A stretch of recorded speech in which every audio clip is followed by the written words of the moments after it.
E ngā maunga kōrero o te motu, ngā mihi mata kui o te wā ki a koutou katoa. Takahia mai anō rā te ara pūrangi aho, e white ki nā e koutou e te māramatanga pūratarata, kia ūwai a whakaaro nui, a whakaaro roa, a whakaaro hohonu ki te hirikapo mō ngā take whakahirahira o te wā. Nā, kei te tūmā takitahi a hone harawira, rāua ko Don Brash, ka re rāua mo te pupurikupu, ia rāua e titi pou whenua ana, ki o rāua rohe tau wehe noa. Ka i te whakahoki a rāua ki te mura o te ahi. Engari tuatahi kua ātaranga haua e Jody Ihaka, ngā whakaaro o te motu e pāna ki te mana pāti me te aranga mai anō o Don Brash.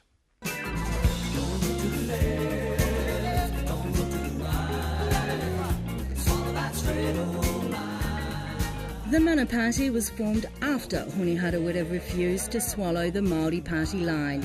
A smorgasbord of activists, lobbyists and unionists have formed a movement for the people, based on a concept familiar to all New Zealanders. I've always admired the skills that he has as an orator and a speaker. Unfortunately, in terms of my complaint, those things were pushed aside on the back of a belief that I felt that we didn't trust each other anymore, we didn't have faith in each other anymore, and that there was some deliberate misleading, and it was in the context of the foreshore and seabed discussions. There was some deliberate misrepresentations of the Māori party position, and so, you know, that's all now. Well, to be honest, I just think the Mana Party is politically irrelevant. I haven't given it any thought. I spend my time here thinking about what I'm going to do to make sure that all Māori have successful futures. I don't bother myself with the trials and tribulations of another party who are politically irrelevant. It's very damaging and has led to many of the smaller parties disintegrating. That's what happened to New Zealand First, that's what happened to the Alliance, to United Future.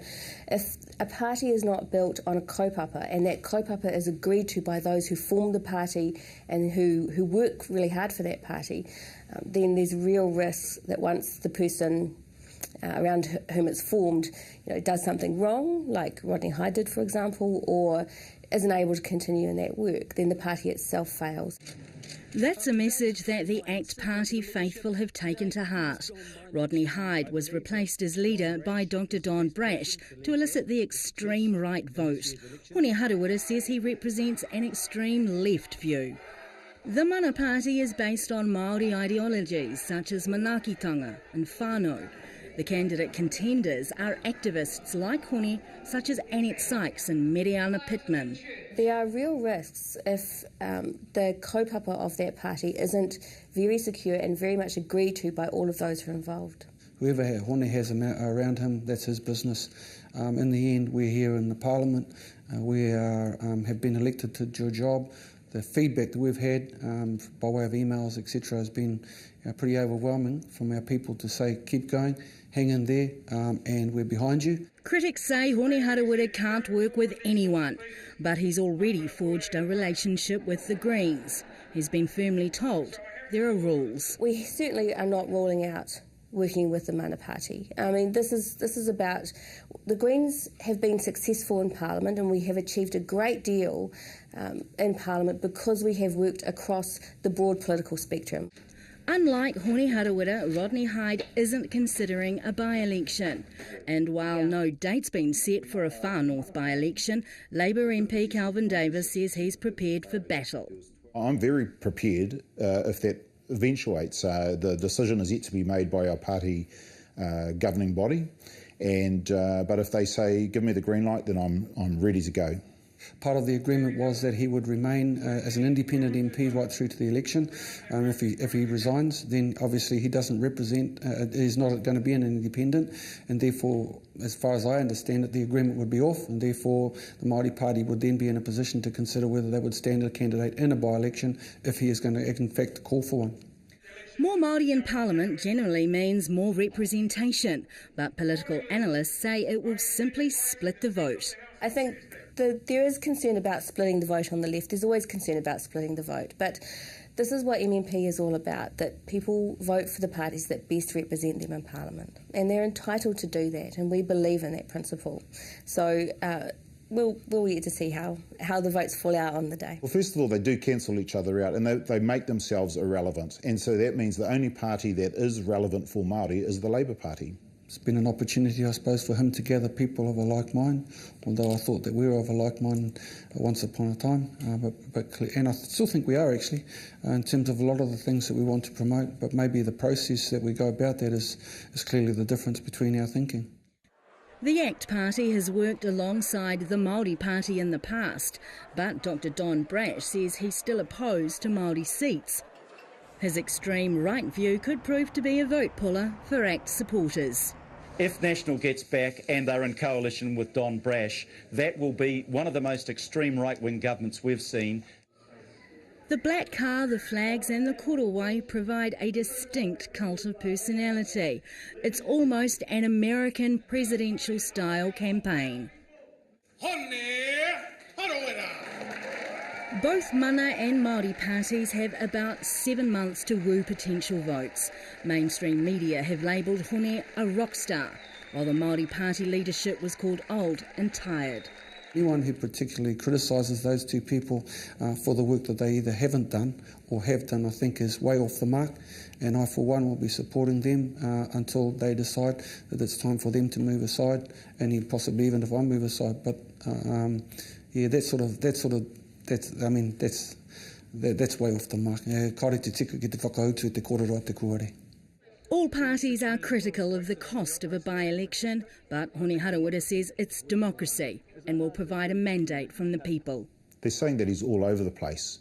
He's politically disorganised, despite the razzmatazz and the tackiness of the launch. He's all over the place politically. He's irrelevant down here. He's not doing the business here. He's not seen here in Parliament. He's not talking on the issues. So down here, he's politically irrelevant. Nobody wants to talk with him. He's not going to be able to get any support from anybody. He's actually wasting time and space here in Parliament. National and Labour have ruled out working with the Mana Party. The Māori Party have said they'll continue to work with all government coalition partners, including Dr Don Brash. Nō reira, he pai rānei te noho mai a ēnei momoropu whakapī oi waka ki roto au te aroa nei. Kei te kokona Māui ko Hone Harawira, kei te kokonga katau a Don Brash. E tatari mai ana ko ngā mātanga tōranga pū me ora aua whakaaro. Over to you, Jodie. Kia ora. Now, you two have had quite an interesting week. There's been an absolute stir, race relations card on the table. Is that actually what you wanted? Māori Pākehā going at each other's throats? Dr Brash? Well, I somewhat resent being treated as an extreme right-wing person. I mean, our economic policies and ACT are actually about mainstream in Australia. There was an article in the Dominion Post earlier this week which made the point that everything the ACT Party is now arguing for, everything I'm arguing for, is regarded as pretty much routine for Julia Gillard in Australia. So we're not an extreme right party at all. But you're right, I made the point that I can't see why any person who happens to have a Maori ancestor, or maybe several Maori ancestors, should have some kind of legal preference in New Zealand. And that's what I am objecting to. And it's odd that... Well, then aren't you playing the race card? Well, but it's odd that someone who says everybody should be treated equally, it's odd that should be regarded as racist. I mean, once upon a time, racism was saying, put down this people, put down that people. I'm not putting down anybody. But, Hone, are we treated equally, Māori Pākehā in New Zealand? I mean, Don obviously doesn't check the statistics, but clearly Māori aren't treated equally. Māori kids die younger than Pākehā kids. Māori kids get forced out of school earlier than Pākehā kids. Māori kids get arrested more often than Pākehā kids. Māori people get hauled before the court more often than Pākehā people. Māori people go to jail more often than Pākehā people. That's Dr. true. Brash isn't denying... Māori people die at a faster rate than Pākehā people. So clearly, when you're talking about the one law for all, it sure ain't working for bloody Māori, mate. And And so there's a need for proactive treatment, and I'm not talking about the kind of condescending stuff that happens at the moment, but seriously, proactive treatment to at least bring Māori up to the zero line so that we're in a position to consider what that partnership might mean. But that partnership does not exist in any statistic in the country. Dr. Brash, do you agree with what he's saying? I actually do agree with him on that point. I mean, Maori statistics are not good in a whole range of areas that Honi correctly points out. The question is that helped by having separate Maori electorates, separate Maori wards in local government, separate Maori advisory boards? And I would argue no. We agree on the problem in social areas, but Aparanganata, the great Maori leader of the 1930s and 40s, said, look, the thing that's causing this is the social welfare system, which is killing Maori family life. And I think that's, for me, the issue. And that's where I actually agree with Tariana Turia and Peter Sharples. Dr. Brash, you told our researcher that it actually helps you to be called a racist. How can that help you? Don. To be called racist by Honi is a compliment, I think. But clearly, I am arguing for every person in New Zealand, be they Maori, Pacifica, Asian or European, to have the same legal rights. That doesn't mean they shouldn't have special help to get out of sickness and so on. I want the government to help people who are sick, who've got bad family violence problems, irrespective of their race. Yes, but sadly, let's be real about this, most of those people are Māori, and you think Māori don't deserve a special place in New Zealand. That's correct. Oh, Honi, what do you think about that? The close-up poll came back with 82% of people agreeing with Dr. Brash. Which means how many disagreed with Dr. Brash? 18%? Well, they had about 39,000 people vote, and doesn't that give us an example of perhaps the reality? Well, if the reality is that every Māori in the country disagrees with Don Brash, then I'm on the right track. And if 18% disagree, it means there's quite a few Pākehās also disagree with Don Brash. So clearly the position I'm trying to take here is not so much about Don Brash, but it's about the politics of the right. And yes, he is about the extreme right. Let's not try and bullshit each other. Do you consider yourself extreme left? Don Brash is a former governor of the Reserve Bank. When him and I had a talk once about unionism, he told me that, oh, yes, I used to work in the real world. I was the managing director of a merchant bank, and I'm thinking, my God, 90% of my people wouldn't even know what a merchant bank was. We lead completely different lives. We've had different upbringings. We have a different view of the world. I believe in the Treaty of Waitangi, Te Treaty of Waitangi. I do too. Don Brash doesn't. He believes in the... No, he's saying he does believe in the treaty. No, he does. He believes in the treaty, the Pākehā version, but the contra-referendum suggests that the best one is Te Treaty of Waitangi, which he doesn't even understand. But Jody, Article number 3 two, is he the doesn't same support... I believe in Māori rights, and he doesn't. I believe in helping the poor, he doesn't. No, I believe in the rights of the working class, and he doesn't. So Clearly those differences are... Okay, hang on a minute, both of you. And the guy in the middle. Hang on a minute. Dr. Brash, can you explain why you think the treaty isn't about partnership? Because there's no reference to the word partnership in it at all. The 89 case, which everyone builds the partnership issue around, has 5 Court of Appeal judges, 2 of whom talk about partnership, the other 3 did not. But what do you say to people these days who say it's about the spirit of the understanding of it? It doesn't have to have it word for word in writing. Can I get back to what Honi is saying? We both agree on the need to help the poor. We both agree on the need to help the poor of whatever race. We absolutely agree on that point. So how do you do that?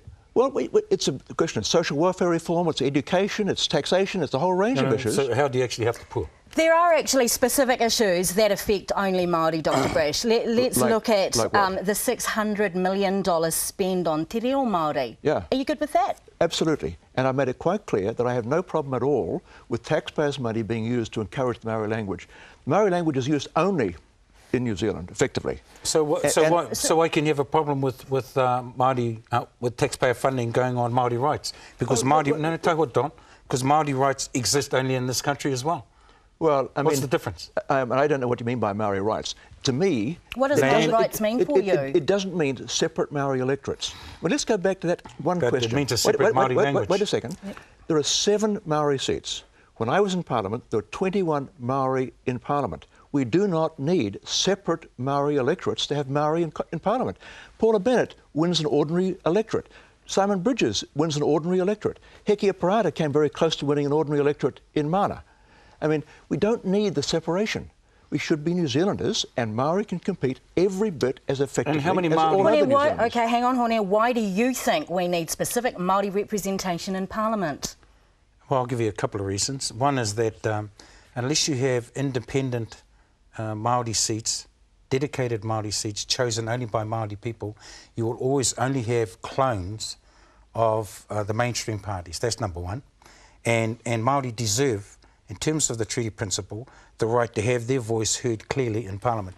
Second one, of course, if he's talking so much about the righteousness of his way of politics and how we don't need Māori this and that, don't need Māori that, how many Māori people have got in the ACT Party, Don? None at all at this point. We had one. There you go. But how do you hold on a hope second. to attract them? That pretty much clarifies it then, doesn't it? We've got 5 members of Parliament in the ACT Party at the moment. Hopefully we'll have a lot more after the election. And ask me that question next year. How far down the list is the first Māori? Well, we haven't got a list yet, so I can't answer the question. Oh, the current list. Does the Mana Party have a list yet, Hone? No, not yet, because we haven't even gotten to our founding conference yet. But we are working on one. And yes, they will definitely include Pākehā. Shock, horror. Was that a hard thing for you to come to? No, not at all. Not at all. Some of the people I have the greatest respect for are non-Māori.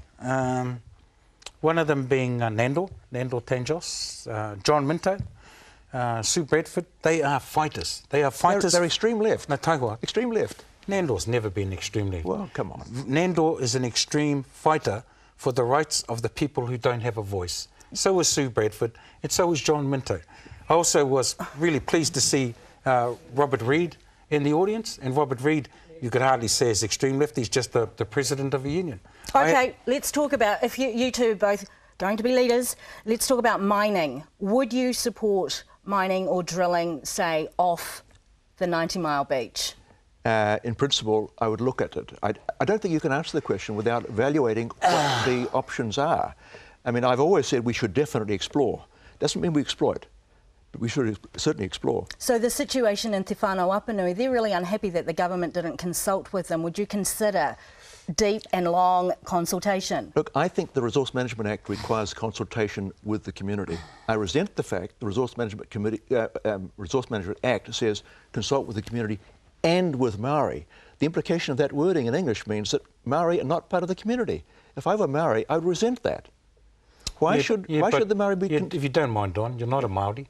No, that's true. And okay. I don't resent it. I won't speak for Maori. That's right. But what I'm saying in English, it means that Maori are not part of the community. Well, that's an odd thing to say. What's your position on drilling? You can be English as or much mining, as you like, honey?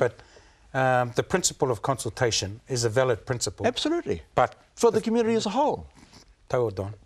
But the fact is that the treaty, it does not talk about consultation. It talks about the principle of rangatiratanga. In terms of mining, I don't support the mining off Whānau Apanui, and I wouldn't support it off the coast of Taitokero.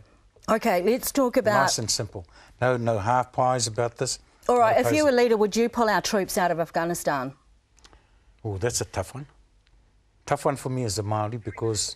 70-80%, I suppose, of the armed forces are Māori.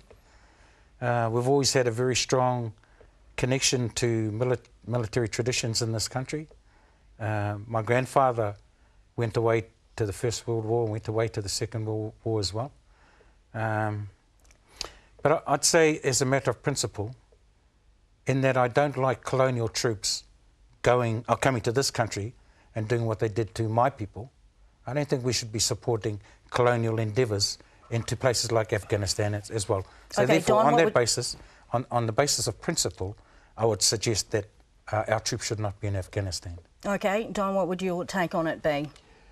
I'm very unhappy with our troops in Afghanistan, but this is not a foreign policy area that I'm very familiar with, so I don't want to prejudge what the ACT Party position is. OK. Let's talk about the lead up to the election. What would you consider to be an extreme move, say, by ACT? Oh, pretty much anything they do. I would consider to be extreme. I don't see anything particularly pro-Māori coming from ACT. I don't see anything particularly pro-worker coming from ACT.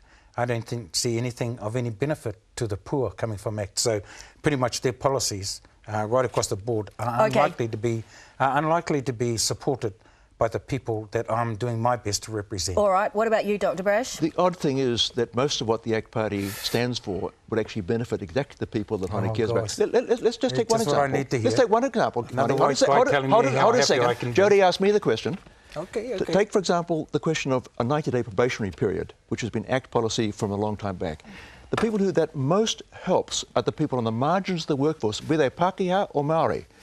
Many Māori have a dickens of a job getting their first job. Employers can tend to be conservative. They look at a guy without much education and they say, no, I won't take the risk. 90-day probationary period gives those people a chance to get their foot in the door. That was national policy now, but it's been ACT policy for a long time. Look, you're sitting on the couch together. Do you actually see a time where you two could work together in Parliament? I don't think it's in the best interest of the people that I'm going to be doing my best to represent, Māori. Generally, we've got 30 seconds left. What about you, Dr. Brash?